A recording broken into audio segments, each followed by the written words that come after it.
ಆತ್ಮೀಯ ಬಂಧುಗಳೇ, ಶ್ರೀರಾಮಚರಿತ ಮಾನಸ ಕಿಷ್ಕಿಂಧ ಕಾಂಡ. ಇದರಿಂದ ಇವತ್ತು ಚೌಪಾಯಿಗಳು ಮತ್ತು ದೋಹೆಯನ್ನು ತಿಳ್ಕೊಳ್ಳೋಣ.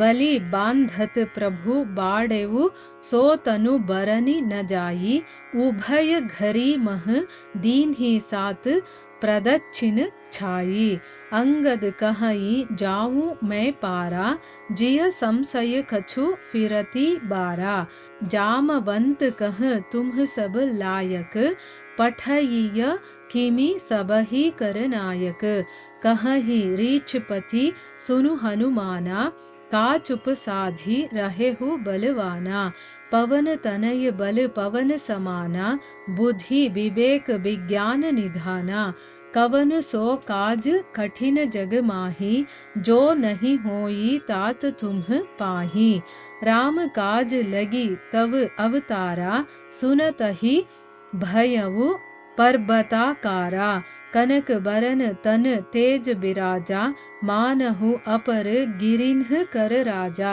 सिंहनाद करि बारहि बारा लीलहि नाघमु जलनिधि खारा सहित सहाय रावनहि मारी आनवु इहा त्रिकूट उपारी जामवंत मैं पूछमु तोहि उचित सिखावन दीजहु मोहि एतना करहु तात तुम जाई सीतहि देखी कहहु सुधी आई तब निज भुज बल राजीव नैना ಕೌತುಕ ಲಾಗಿ ಸಂಗ ಕಪಿ ಸೇನಾ. ಇವು ಚೌಪಾಯಿಗಳು ಮತ್ತು ದೋಹೆ. ಈಗ ಇದರ ಅರ್ಥವನ್ನು ತಿಳ್ಕೊಳ್ಳೋದಕ್ಕೆ ಪ್ರಯತ್ನ ಮಾಡೋಣ. ಇಲ್ಲಿ ತುಳಸಿದಾಸರು ಹೇಳ್ತಾರೆ, ವಾನರರು ಸಮುದ್ರವನ್ನು ದಾಟೋದಕ್ಕೆ ತಮ್ಮ ಸಂದೇಹವನ್ನು ಪ್ರಕಟಪಡಿಸ್ತಾರೆ. ಅಂದರೆ ನಮಗಾಗೋದಿಲ್ಲ ಅನ್ನೋ ಹಾಗೆ ಅವ್ರು ಹೇಳಿದಾಗ ಜಾಂಬವಂತರು ಹೇಳ್ತಾರೆ, ನಾನೀಗ ಮುದುಕನಾಗ್ಬಿಟ್ಟಿದ್ದೀನಿ, ಶರೀರದಲ್ಲಿ ಶಕ್ತಿ ಕೂಡ ಇಲ್ಲ. ಆದರೆ ಶ್ರೀರಾಮ ವಾನರ ಅವತಾರವನ್ನು ತಗೊಂಡಿದ್ನಲ್ಲ, ಆಗ ನಾನು ಯುವಕನಾಗಿದ್ದೆ, ನನ್ನಲ್ಲಿ ತುಂಬ ಶಕ್ತಿ ಇತ್ತು. ಬಲಿಚಕ್ರವರ್ತಿಯನ್ನ ಬಂಧಿಸ್ಬೇಕಾದ್ರೆ ವಾಮನ ತ್ರಿವಿಕ್ರಮನಾಗಿದ್ದಾಗ ಆ ವಿರಾಟ್ ರೂಪವನ್ನು ಯಾರೂ ವರ್ಣಿಸೋದಕ್ಕಾಗೋದಿಲ್ಲ, ಅಂಥ ಒಂದು ರೂಪ. ಆದರೆ ನಾನು 2 ಗಳಿಗೆಯಲ್ಲಿ ಆ ವಿರಾಟ್ ರೂಪಕ್ಕೆ 7 ಪ್ರದಕ್ಷಿಣೆಯನ್ನು ಮಾಡಿದ್ದೆ. ಅಂದರೆ ಅಷ್ಟು ಫಾಸ್ಟಾಗಿ, ಅಷ್ಟು ಬೇಗ ನನಗೆ ಆ ಪ್ರದಕ್ಷಿಣೆ ಮಾಡೋದಕ್ಕಾಯ್ತು. ಅಂದರೆ ಅಷ್ಟು ಶಕ್ತಿ ಇತ್ತು ನನ್ನಲ್ಲಿ ಅಂತ ಹೇಳ್ತಾನೆ. ಆಗ ಅಂಗದ ಹೇಳ್ತಾನೆ, ನಾನು ಸಮುದ್ರವನ್ನು ದಾಟಿ ಏನೋ ಆ ಕಡೆ ಹೋಗಬಹುದು, ಅಷ್ಟು ಶಕ್ತಿ ನನ್ನಲ್ಲಿದೆ. ಆದರೆ ವಾಪಸ್ ಮತ್ತೆ ಬರ್ತೀನಿ ಅನ್ನುವಂಥ ಭರವಸೆ ನನಗಿಲ್ಲ. ಅಂದರೆ ನನಗೆ ಸಮುದ್ರವನ್ನು ಹಾರುವಷ್ಟು ಶಕ್ತಿ ಇದೆ, ನಾನು ಹೋಗ್ತೀನಿ, ಆದರೆ ವಾಪಸ್ ಬರ್ತೀನಿ ಅನ್ನೋದು ಮಾತ್ರ ನನಗೆ ಗೊತ್ತಿಲ್ಲ ಅಂತ ಹೇಳ್ತಾನೆ. ಆಗ ಜಾಂಬವಂತರು ಹೇಳ್ತಾರೆ, ಅಂಗದ, ನೀನು ಎಲ್ಲ ರೀತಿಯಿಂದಲೂ ಕೂಡ ಯೋಗ್ಯನಾಗಿದೀಯ, ಆದರೆ ನೀನು ಎಲ್ಲರ ಮುಖಂಡ, ಅದಕ್ಕೋಸ್ಕರ ನಿನ್ನನ್ನು ಹೇಗೆ ಕಳಿಸೋದಕ್ಕಾಗೋದಿಲ್ಲ ಅಂತಂದ್ಬಿಟ್ಟು ಆಮೇಲೆ ವೃಕ್ಷರಾಜರಾದಂಥ ಜಾಂಬವಂತರು ಹನುಮಂತನಿಗೆ ಬಂದು ಈ ರೀತಿ ಹೇಳ್ತಾರೆ, ಆಂಜನೇಯ, ನೀನು ಮಹಾಬಲಶಾಲಿ, ಹೀಗೆ ಮೌನವಾಗಿ ಯಾಕೆ ಕೂತ್ಕೊಂಡಿದ್ಯಾ? ಅವರೆಲ್ಲ ಮಾತಾಡ್ತಾ ಇದ್ದಾರೆ, ನೀನು ಮಾತ್ರ ಸುಮ್ಮನೆ ಕೂತಿದೀಯಲ್ಲ. ನೀನು ಪವನತನಯ, ಅಂದರೆ ಆ ವಾಯುವಿನ ಮಗ, ನೀನು ಬಲದಲ್ಲಿ ಅವನಿಗೆ ಸಮಾನನಾಗಿದೆಯಾ, ನಿಮ್ಮ ತಂದೆ ಅಷ್ಟೇ ಬಲ ನಿನಗೂ ಇದೆ.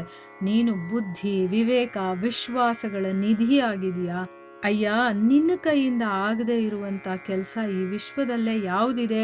ಶ್ರೀರಾಮಚಂದ್ರನ ಕೆಲಸಕ್ಕೋಸ್ಕರ ಅಂತಾನೆ ನೀನು ಅವತಾರ ಆಗಿರೋದು ಅಂತ ಹೇಳ್ತಾರೆ. ಇದನ್ನು ಕೇಳಿದ ತಕ್ಷಣ ಹನುಮಂತ ಪರ್ವತದ ಹಾಗೆ ವಿಶಾಲಕಾಯನಾಗ್ತಾನೆ. ಅಂದರೆ ದೊಡ್ಡದಾಗಿ ದೇಹ ಬೆಳೆಸ್ಕೊಳ್ತಾನೆ. ಅವನ ಶರೀರ ಸ್ವರ್ಣವರ್ಣ, ಅಂದರೆ ಚಿನ್ನದ ಬಣ್ಣ ಇರುತ್ತಲ್ಲ, ಆ ಬಣ್ಣದಿಂದ ಅದ್ಭುತ ತೇಜಸ್ಸಿನಿಂದ ಕಂಗೊಳಿಸ್ತಾ ಇತ್ತು. ಅವನು ಏನು ಮಾಡ್ದ ಅಂತಂದರೆ, ಈಗ ಒಂದು ದೊಡ್ಡ ಪರ್ವತ ಹೇಗಿರುತ್ತೋ ಆ ರೀತಿ ಇವನು ಒಂದು ಪರ್ವತನೋ ಏನೋ ಅನ್ನೋ ಹಾಗೆ ಕಾಣಿಸ್ತಾ ಇದ್ದ. ಯಾರಾದರೂ ನೋಡಿದ್ರೆ ಇದೊಂದು ದೊಡ್ಡ ಪರ್ವತ ಏನೋ ಅನ್ಕೋಬೇಕು. ಆ ರೀತಿ ಇದ್ದ ಹನುಮಂತ ಮತ್ತೆ ಮತ್ತೆ ಸಿಂಹನಾದವನ್ನು ಮಾಡಿ ಹೇಳ್ತಾನೆ, ನಾನು ಈ ಲವಣ ಸಮುದ್ರವನ್ನು ಲೀಲಾಜಾಲವಾಗಿ ಹಾರಬಲ್ಲೆ. ಅಂದರೆ ಸಾಮಾನ್ಯವಾಗಿ ದಾಟೋ ಥರ ನಾನು ದಾಟ್ಬಿಡ್ತೀನಿ.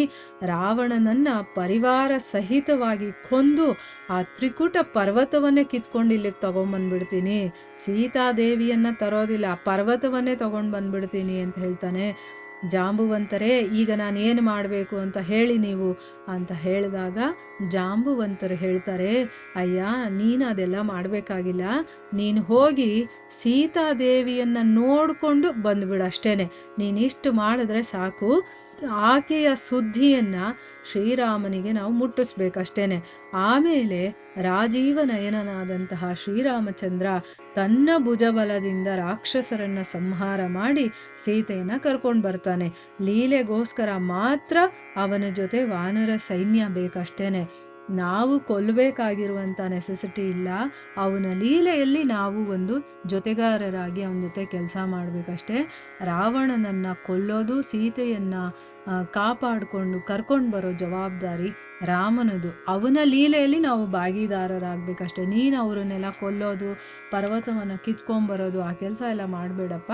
ಅದನ್ನು ರಾಮ ಮಾಡ್ಕೊಳ್ತಾನೆ. ರಾವಣನ ಜೊತೆ ಯುದ್ಧ ಆಗಬೇಕಾಗಿದೆ, ಅದೆಲ್ಲವನ್ನು ರಾಮ ಮಾಡ್ಕೊಳ್ತಾನೆ. ನೀನು ಸೀತಾದೇವಿಯ ಪತ್ತೆ ಹಚ್ಚಿ ಎಲ್ಲಿದ್ದಾಳೆ ಅನ್ನುವಂಥ ವಿಷಯವನ್ನು ಶ್ರೀರಾಮನಿಗೆ ತಿಳಿಸ್ಬೇಕು. ಅಷ್ಟು ಕೆಲಸ ಮಾಡಿದರೆ ಸಾಕು ಅಂತ ಜಾಂಬುವಂತರು ಹೇಳ್ತಾರೆ. ಇಲ್ಲಿಗೆ ನಾವು ನಿಲ್ಲಿಸೋಣ. ಹರೇ ಕೃಷ್ಣ.